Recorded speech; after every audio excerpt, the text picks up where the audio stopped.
Welcome to the podcast. I'm Paul. And I'm Mark. So we're back for another week. Episode 51. Episode 51. Yeah. We must be Sunday afternoon, right. Paul. Back to our regular schedule. Yeah, I get the message to be here. So what are we talking about? Whatever you want to talk about, Paul. I don't know. I got some notes here. I don't know how good they'll be, but Yeah. Well, start me off. just wing What's it. first on your list of notes? I don't know. I spend so much time up here thinking about different things. Yeah. I end up just writing down a whole bunch of stuff. Random. random thoughts. Yeah. And maybe they'll be good. Maybe they won't be good. But Yeah. we were just talking about the weather, as we always do. Yes. Yeah. Weather's a big thing. It's funny. I was talking to Leslie, and she was telling me about somebody. I don't know if it was a relative. I think it was a relative of her husband, Kenny, and they sold everything and quit their jobs, bought a boat. Oh, geez. They bought a boat. This is going somewhere. And they bought a boat, and they sailed it to the Caribbean. And that's how they lived their life for a couple of years. I think they're done with it now, but they did that for a few years, lived on a boat. And she was talking about how she asked them about like weather, and they said weather was everything. Yeah. Following the weather was everything. And I said, yeah, I can imagine being on a, and it must have been a fairly small boat out in the ocean, that weather would be everything. Yeah, it would be. Yeah, you would watch the weather very closely. Well, okay, so I'm interested, because that actually might segue into one of the things I was thinking about. What possessed them to sell everything and get a boat? What's the story They get tired behind of the rat race. Yeah. They get tired of the rat race. And she told me the lady was a nurse, and I'm trying to remember what the gentleman was.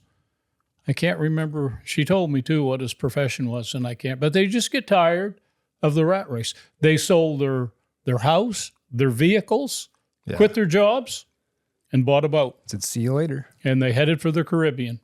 Yeah. But where I was going with it, Paul, is for them as living on a boat weather was crucial. Yeah. Knowing what the weather was going to do, the forecast and stuff. And for outdoorsmen, to me, it's the same thing. Yeah. We're weather watchers. We watch the weather to the point that it's one of the first things I check every morning when in my morning routine of getting online. I check the obituaries. I check the weather every morning. Yeah. I always check the long range forecasts and stuff to see how things are playing out, and that changes, a lot, the long range. But because I'm in such a habit of wondering what the weather's going to do for outdoor activities. Even when I have none planned, I just check the weather. I want to know what it's going to do. But I'm still interested in the story of them. Yeah, that is selling an interesting story. Because that's something I'm always interested in. Yeah. Because I think a lot of people can relate. They get kind of fed up with a lot of things in life. Yeah. Right? Just kind of being part of the machine. Yeah. And man, like I said, I was thinking about a lot of past few days. Wintertime, you get a lot of time to think. Yeah. And I think about different people that I run into over the years. And there's a couple places I can go with this, but like one that I was thinking of today, I was stacking wood. Mm-hmm. And great day to stack wood, right? 10 degrees and windy and cold. But I enjoy it. It's kind of... Yeah. I love that type of work. So I was thinking of one example is talking to guys that work in the wood industry. And it seems like when you talk to them, things are designed in such a way that you just can't get ahead. Mm-hmm. Right? So I talk to guys that like... You're the hamster on the wheel, Say they Paul. got a tree harvester. And I don't know. I'd like $600,000, whatever it is for a harvester. And talking about... I can remember one guy telling me what his monthly payments were on this, right? Yeah. And he's like, you basically work your butt off to pay for your equipment and to continue doing every day. You just get it paid for, right? Yeah. And it's worthless. Yeah.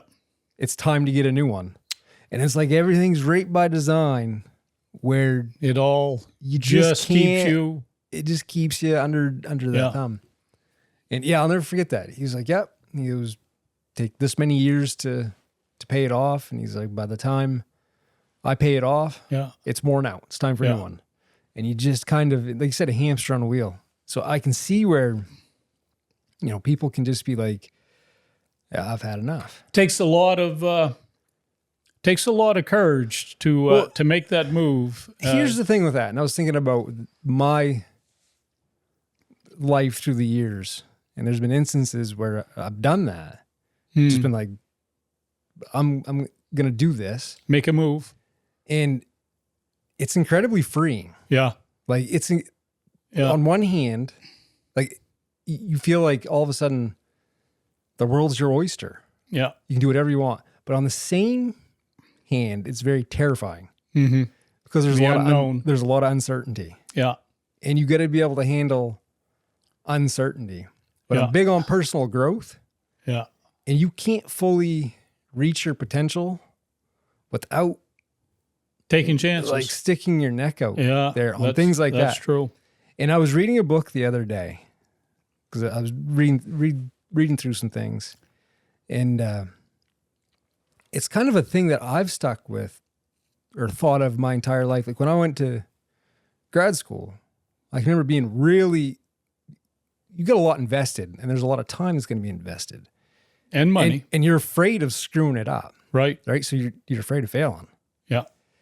And what got me through was I can remember the day that I felt like even if I didn't get through it or couldn't do it for whatever reason, it never was really a failure because I was going to learn something. It's not the end of the world. It was going to be valuable. It's not regardless. the end of the world. Yeah. So, and in this book, the guy had termed, there really is no failure. No.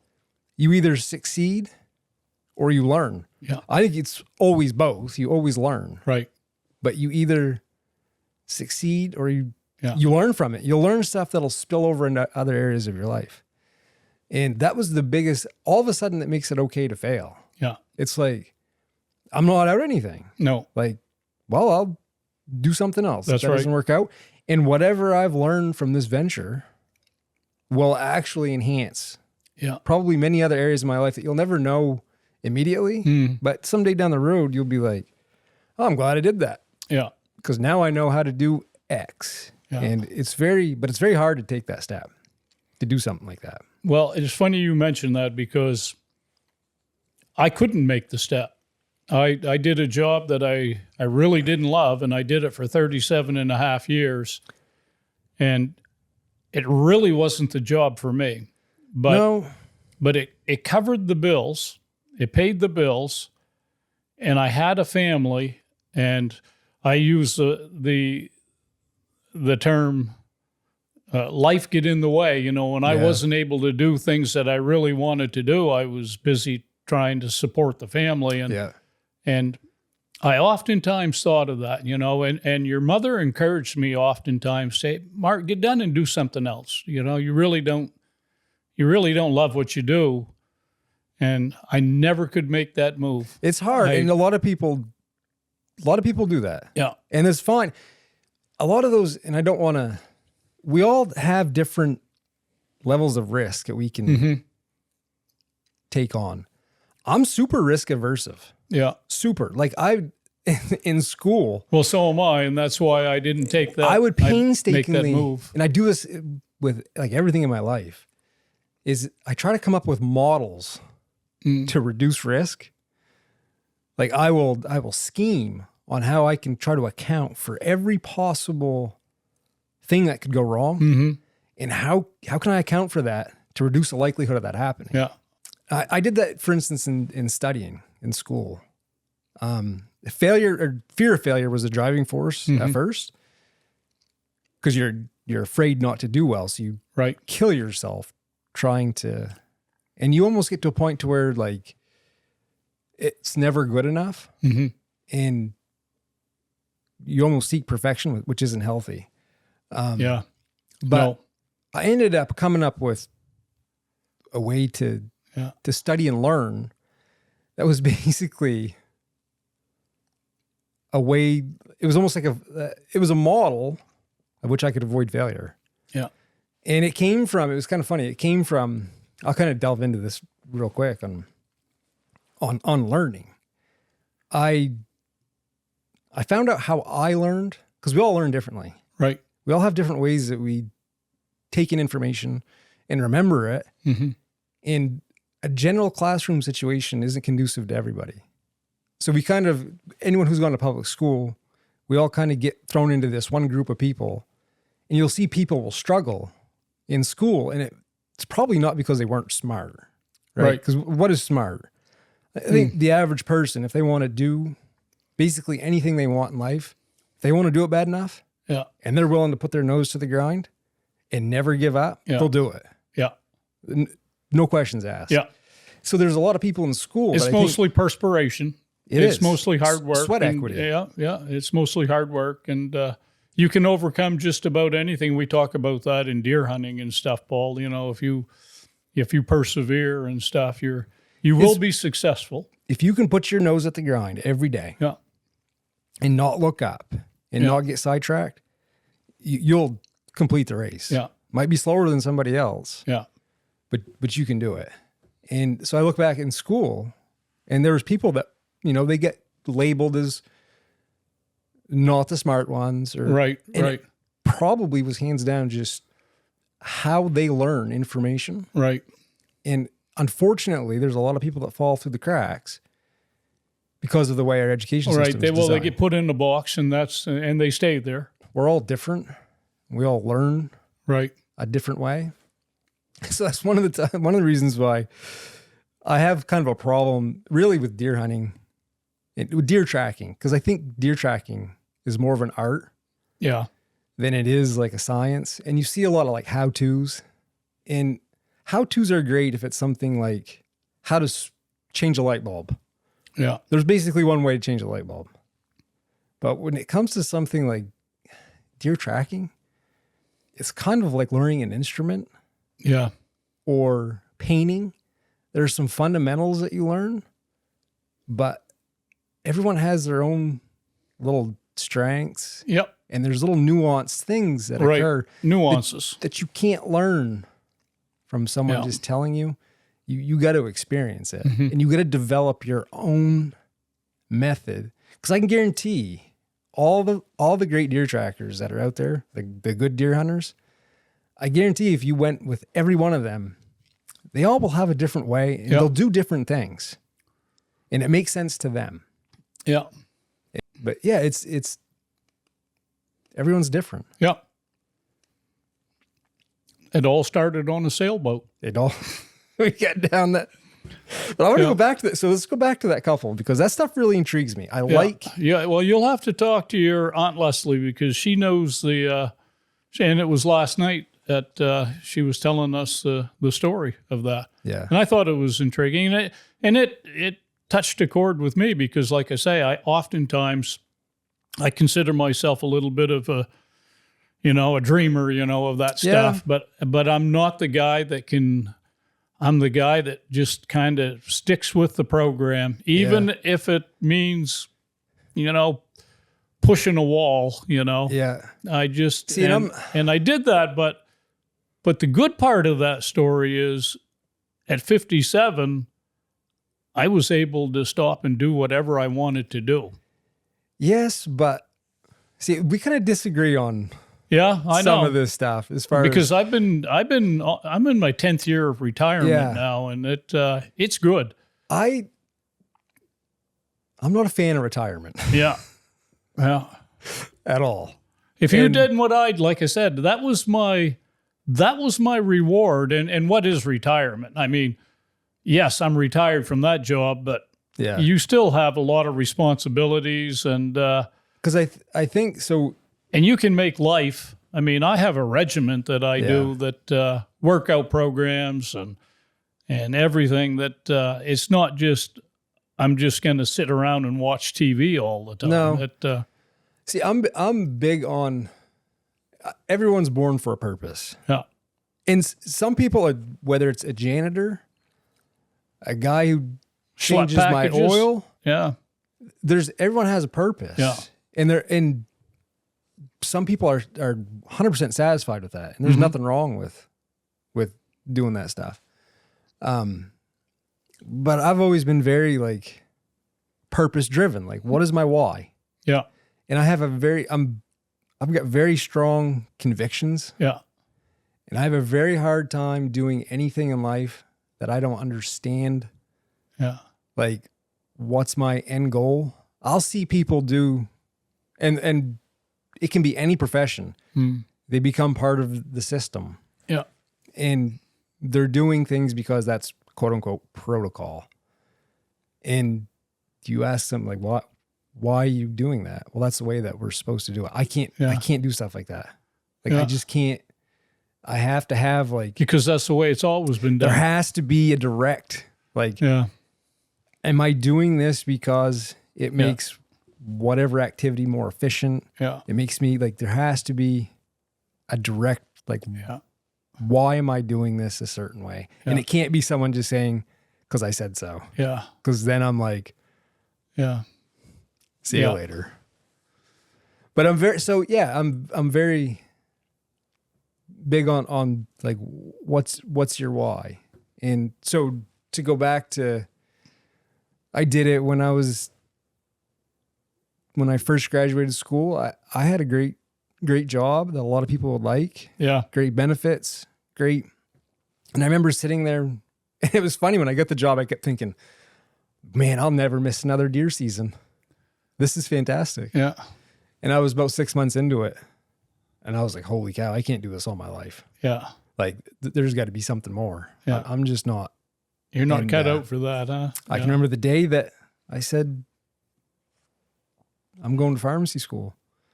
Like, you're going to quit your job and go back to school. Yeah. And that's a roll of the dice. How are you going to pay for it? How are you going to, like, there was a lot of, figure it out. Yeah. So Lacey and I, we just got married and we dropped it all and went back to school. Went by the seat of our pants. Right. And actually, so the things you get in your sailboat. The things that happen, there are things that happen along the way that you're like, holy frig. Like, you end up, like, there was just one thing after another. And I wrote it all down because you forget all the good things that happen that are just like very serendipitous. Yeah. Like, you can't make it up. And so you write it all down because you forget over time. Yeah. And you get comfortable and you start just kind of sailing through life. And you're like, well, why would I leave? I've got a good salary. I'm comfortable. I get to go do what I want. Yeah. Well, but none of that was true with me. I couldn't do what I want. You can. I can now. No, you could have then. Well, you I know. Always can. I know, but in my mind, I had a family. It always went back to and I was raised this way. This was the mindset in my family. You know, you took care of the family. Yeah. And I thought that had to go above anything else.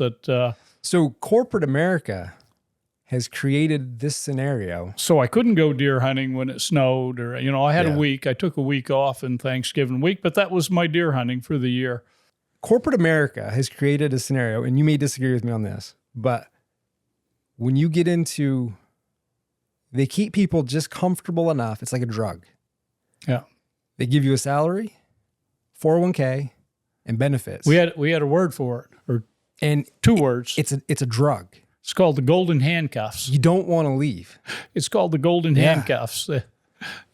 They had you a prisoner with, like you say, with it's just enough, with a salary and with a 401k and retirement, and it was the golden handcuffs. Yeah, they had a phrase for it where I worked. Yeah, and you didn't dare take those handcuffs off. No, most people didn't. But you'll get the ones that very few. None of the guys I worked with ever did it. But when the opportunity came for retirement, they all went, and they could have stayed. Yeah. You can always make more money, but they all went. So, which tells me they weren't really in love with their job. No. So a lot of people work at the same place for 40 or 50 years. Yeah. And that says something Yeah. about someone. Yeah. Because like I couldn't do that. Yeah. And so when I look at someone who worked at, like, remember Maine Public? Yep.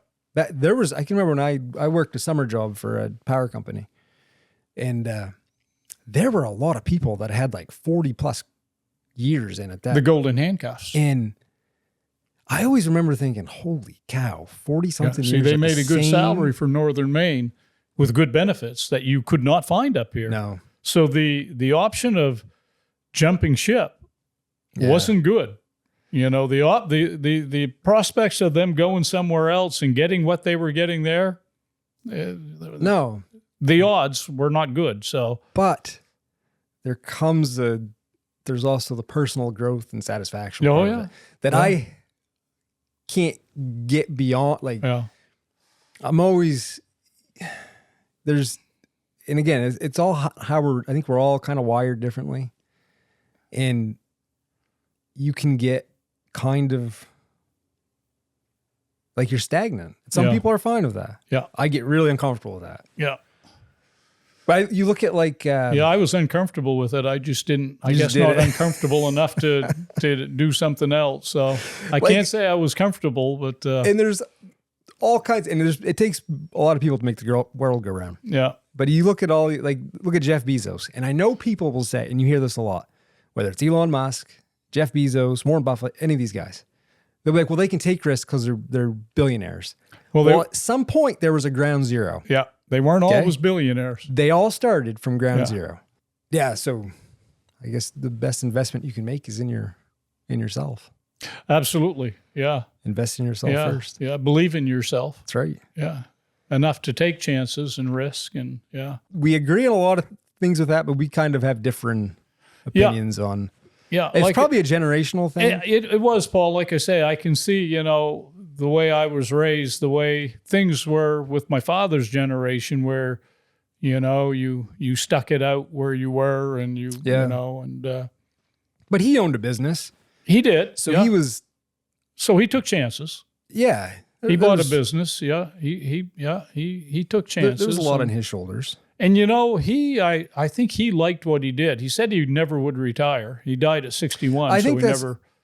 So that's kind of where I stand Yeah. on things. If you're doing something that obviously you can't shingle a roof your entire life, you physically just can't do it. Right. Like if you're a roofer, Right. there's going to be a day when you call it quits. Yeah, and it won't be at probably. I shouldn't say won't be, but it probably won't be at 65 No, or probably- 70. It'd be well before that. You probably won't be doing it when you're my age. Right. It's too hard on your body. So it's kind of funny I guess the direction this went, because the other day, I was kind of writing down some ideas Yeah. for this podcast because it's the first of the year. Yeah. Everyone sets Resolution. goals, New Yeah. Year's resolutions, and all those Yeah. things.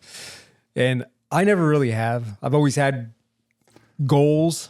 And I That I write agree with down. you. You should have a lifestyle that's the way you live. It was never like, New Year's isn't the time but I Right. was thinking just about deer hunters. And I'm always thinking about success and failure, especially this time of year when you're coming off deer season. Some people have had success. Some people Yeah. wouldn't have success in the terms that they would define success. Right. But the thing I kept coming back to was just how even if you fail, in the sense of what people would define as failing, Right. it's never really failing. It's actually learning. Learning costs something. And Yeah. I've said this before. It's either Yeah. comes in the form of money, Right. right? You go to school, or you pay for a course, or you Yeah. pay to follow somebody, Yeah. to learn something, or you just fall flat on your face and you're like, Yeah. I won't do that again. Yeah. And deer hunting is very much like that. Yeah. Well, life is like If you're out, everything in life. it is everything Yeah. in life. And Yeah. that's I had written that down where I was like, there's just, and the more that you're willing to push that envelope, Mm-hmm. the more you're going to learn. Yeah. You think in deer hunting, you can get crippled by fear. Yeah. Sometimes you're, what do I do here?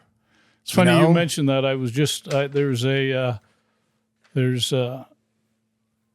I can't call it a podcast. It's more of a sermon by a guy, and the headline, the title of it was, "You have no authority over that which you fear." That's right. You have no authority over the things you fear. Yep. And that's where, like, when I was in pharmacy school, the minute I was like, you know what, it doesn't matter. Yeah. It's going to be a win-win. Yeah. It was totally freeing. Yeah. And it changed my mindset 100% going forward. And that's been like that. So since then, and we all pull from our experiences. So every time something like that, you have something like that in your life where you have kind of like an aha moment. Epiphany. And those are things that people can tell you, but it doesn't make sense until No, you get to experience it yourself. Something like that. That's They can sure. tell you, don't be fearful. Well, what does that mean? Like, what? Yeah. That's easier said than done. Yeah. Like, and then, actually kind of, it's like, oh my God. Yeah. But, sometimes you forget and it kind of creeps up again. You have to remind yourself, like, no, if I fail, at the very least, I'm going to gain a lot from it. Yeah. So I win. And I can remember, just to further illustrate, I'm thinking of, so my sister, when she went to med school, I can remember her first week or two into it. I was talking to her on the phone. She was kind of in panic. She's like, this is impossible. Yeah. Nobody can do this. Yeah. There's too much information to try to assimilate for an exam. And I can remember I was like, Brittany, and I'm like, I know exactly what she's going feeling. through. I'm like, I've been there. Yeah. And we were talking, and I said, first of all, people do this every day. Yeah. Okay. There's all kinds of people that go to med school and are successful and come out at the it. other side. And people are doing it every day. Okay. So it's doable. And I said, you just got to figure out what method works for you. Yeah. So I think she spent a couple weeks. I explained to her what I did. Yeah. And some of the things, she's like, I don't know how you did that. All this, she's like, I can't do that fast enough. Yeah. But there were other things that she had honed in on, and she figured it out. Yeah. And then the rest was history. Yeah.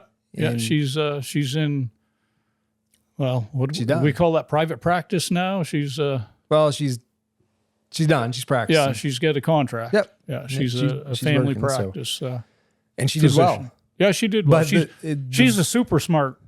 She's one of those people that can retain a lot of things. And of course, she had to work in med school, but things came easy to her in the learning field. But when you get into those upper level programs, you get people that are smart. Yeah. To what society terms as smart. Then they get there and they don't know how to work hard. Yeah, exactly. And because they can't rely life. on the methods that they used before. No. You're right. There's so many people in school. I remember one guy, he was doing physical therapy, and he transferred into the pharmacy program. He had like a 3.7 or whatever in physical therapy and PT.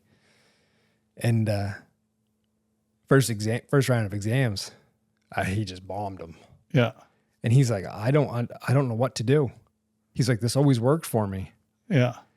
And I was like, well, time to reevaluate. Yeah. And he did very well. He kind of reevaluated his approach to things, and he did really well. Yeah. He worked hard. He did. He spent like that first year, he was so motivated to he's like, I'm going to figure this out. Boy, have we ever? Yeah. So this podcast went somewhere quick. Yeah. Yeah. All because two people sold everything and went on a sailboat. Bought a sailboat. Yeah. You know what? My wife and I talked about this, Paul, even recently, sell everything, buy a Sprinter van and travel. That'd be fun. Yeah. And it sounded appealing, but I couldn't pull the trigger. No. We envisioned that in our head and talked about it a little bit. One of those Mercedes Sprinter vans, all decked out, and maybe throw a couple bikes on the back, some skis in there, and travel. Go anywhere you want. So you could be in Arizona during the winter. You could go up to, you could go up into Canada during the summer. You go anywhere you want. Do anything you wanted to do. Lacey, I don't need very much to live. Right. Like Dick Prenicky.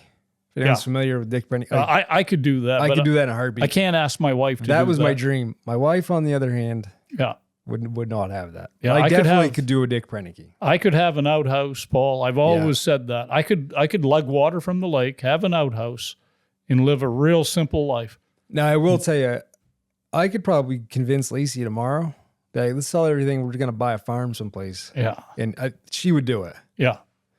The problem is, I think she probably spends too much time on Instagram and sees stuff like that. Yeah. So probably her view of farming life and what the reality of it might be two different things. But the reality of it is it's a lot of hard physical work. It is. Yeah. Yeah. Yeah. So yeah, it's funny how this kind of all went down. And I looked down at my notes and I'm like, how does this tie into deer hunting? Well, just like life, it's about learning. Right. Well, yeah, that's life. You know? Never actually fail. And of course, we've been down that road about hard work and persistence. If you never give up, you always progress. Yeah. Yeah. So just never give up. And I'm telling you, there's some people. One step backward and two forward is progress. That's Paul. right. So, yeah. That's right. Sometimes we do take a step backwards. Yep. But you get up and you take two more steps forward, and that when, like I say, we call that progress. Keep grinding. Keep grinding. So, but yeah. Geez, what else? What else we got here? Since we got all kinds of. We must have talked for. I think we're pretty close to an hour. 40 minutes whatever. In. Now we're about 40, 45 minutes in. Yeah. You didn't get the Presidential Medal of Freedom, huh? No, they passed me over. They seem to. Yeah, I see some of the people. Well, I don't want to get political and stuff. So they gave it to more deserving individuals, like they can do whatever George they Soros. They can give it to whoever they want to give it to. I don't think I'm any way diminished or anything for not being called on that. But my life isn't going to be. But that's all right. Something else I want to add too is. So Brittany got me a pair of gloves, and she got you a pair of work gloves for Christmas from the Vermont Glove Company. Yeah. So I was using those today, stacking wood. And it's so funny. About 6 months ago, I came across them on the internet someplace. And I'm like, man, I need a good pair of work gloves. Yeah. And I almost bought a pair. And I kind of forgot about it during deer season and whatnot. And I opened up the pack, her Christmas gift for Christmas. And I'm like, oh my goodness. And so I don't know if anyone's familiar with the Vermont Glove Company, but I really like them. Yeah, they're tough gloves. They are. Yeah. And I'm not certain their story. Brittany and my brother-in-law, so my sister and brother-in-law, have kind of gotten to know the owner a little bit of the company. And it sounds like it's a pretty interesting story on how he came about doing this. But yeah, they're pretty sweet gloves. I'll put up a picture. Yeah. And have you used yours at all? I have not. I may send it. They got me extra large, Paul, and I'm a guy that's 5'8", 160 whatever pounds. You don't have hands like Michael Jordan? Yeah, I don't have hands like I don't know, a linebacker or anything like that. So I may send them back to get a different size. Get a different So I haven't worn them yet for that reason. So and she got the wool liner with them. Yeah. And it's 10 degrees out today. I was piling some wood and real comfortable, seemed durable. Yep. I kind of felt bad at first. I'm like, God, I really don't want to bang these all up. But they're made to use. But you can't tell right now. They're made to use. Did a tier. You wear them out, you buy another pair. Yep. So they come out of Vermont, and I don't know what you're wearing. I'm wearing darn tough socks. I like the. Okay, we'll go to socks here. I own several pairs of darn tough. Yeah. I got to try -33. Yeah. Because I can't, I don't know. I get conflicted about darn tough socks. They're $25-$30 a pair. They're expensive. And I wear them and I'm like, are they really a $30 sock or a $25 sock? I got a lot of kind of internal conflict with that. Yep. I'm like, I don't know if I'm really getting $25 worth of sock. That's my opinion. Yep. I haven't owned them long enough to tell. They're they supposedly have a lifetime warranty. Yeah. What that looks like, I mean, Well, I'm sure you'd have to pay for the shipping and Yeah, stuff. it's not so much, I guess, how long they last. It's kind of how they feel on my right. feet. I don't know. I don't find them the most comfortable Yeah. sock that Yep. I've ever worn. They may Yep. outlast probably any sock that I own right now. But I got to try -33. Yeah. Give them a shot. But you like your darn Yeah, tough? they're I've all- had several pairs over the years. So my wife makes fun of me. I wear wool socks all year, summer. I wear them summertime yeah, too. I wear wool socks in the summer and no shorts, Yep. pants and wool socks and hiking boots in the 90 degrees. That's what I get on. So, well,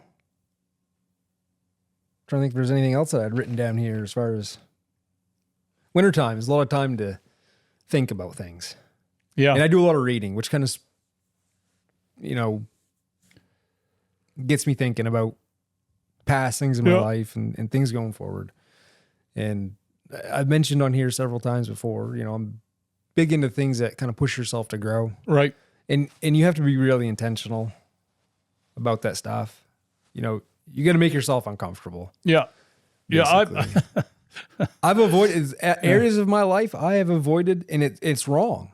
It's 100% wrong. Like public speaking, I've talked about that before. I avoided. Yeah. That was an area that I seriously needed. Yeah. So, that runs in the family, Paul. I'm the same And I way. ran from so, it. And that's your wrong. mom's the same way, I think, to a certain extent, maybe not to, that I have a fear of public speaking for sure. Yeah. It's and wrong. I think that's a common fear for a lot of people. That's a fairly crazy, irrational fear when you think about it. Yeah. Too.